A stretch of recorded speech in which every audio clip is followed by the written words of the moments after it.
Welcome to Business Made in Montana. I'm Sarah Lennox. Montana musicians know where to go to find the finest acoustic instruments. These instruments, made in a brick schoolhouse in Logan, Montana, are known around the world. Customers appreciate the careful craftsmanship behind world-famous Weber mandolins. We have fun in this company. We have fun. They're proud of what they sell. I'm not in it to get rich. I'm in it because I love it. And same with all the other luthiers here. I had gone to the local music store to buy mandolin strings. They were out. They sent me to this little garage building downtown Bozeman, and it ended up being the Flatiron Mandolin Company. Went in there to buy my strings and thought, this is what I want to do for the rest of my life.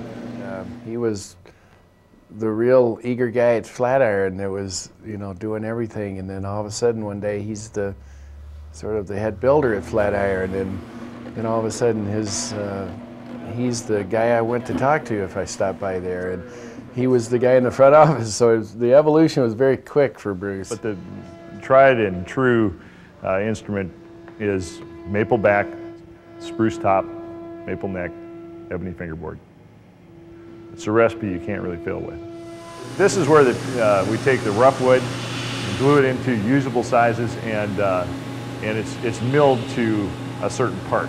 Necks, backs, tops, all the parts and blocks that go inside the instrument, a part that's ready for the luthier's hands to go to work on. Let them pay attention to the detail they need to, rather than pay a lot of attention to removing excess material, which doesn't take a lot of skill. At this point, you can start to hear some tone to the instrument.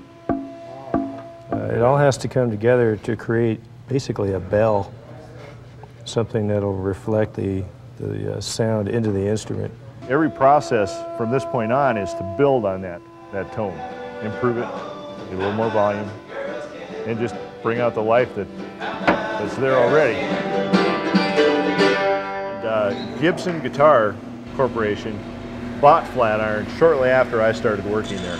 Gibson merged with Flatiron because Flatiron was making an F5 that Gibson could not make out of Nashville successfully. And so for the next 10 years, Gibson and Flatiron were the same thing. We could order up a mandolin and Bruce would build it. It would be a custom shop Bruce mandolin. They were great. And then by 94 or 5, he was too busy with handling the corporate stuff. And I think that was really frustrating him. And then it shut down the end of '96. And then Joe and Bruce and I sat down at Joe's house and with some graph paper and pencils and really talked about what we wanted to do and how we wanted to do it. We chose to come back here and take our chances. Montana's fantastic. Some of us had the opportunity to move in the past, and we chose not to. And because of that, we exist today. Let's face it, people in Montana aren't here for the quick buck. You're here because quality things happen in this state, and it's because people look you in the face and don't tell a lie. It's been an adventure. We could really feel that something was going to happen, but I had no idea that it was going to grow into what it's become today. It's really something. And it's just, it takes an incredible amount of detail. If you're not passionate about this work, it would drive you nuts.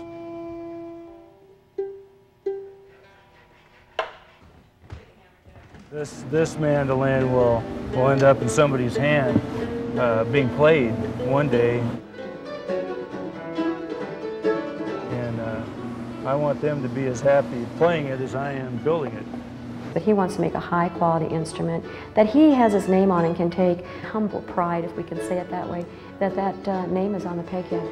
He takes no credit for any of this. It all goes to his employees. The world has beat a path to Weber's door. That's the reality of Weber. Real players really choose them.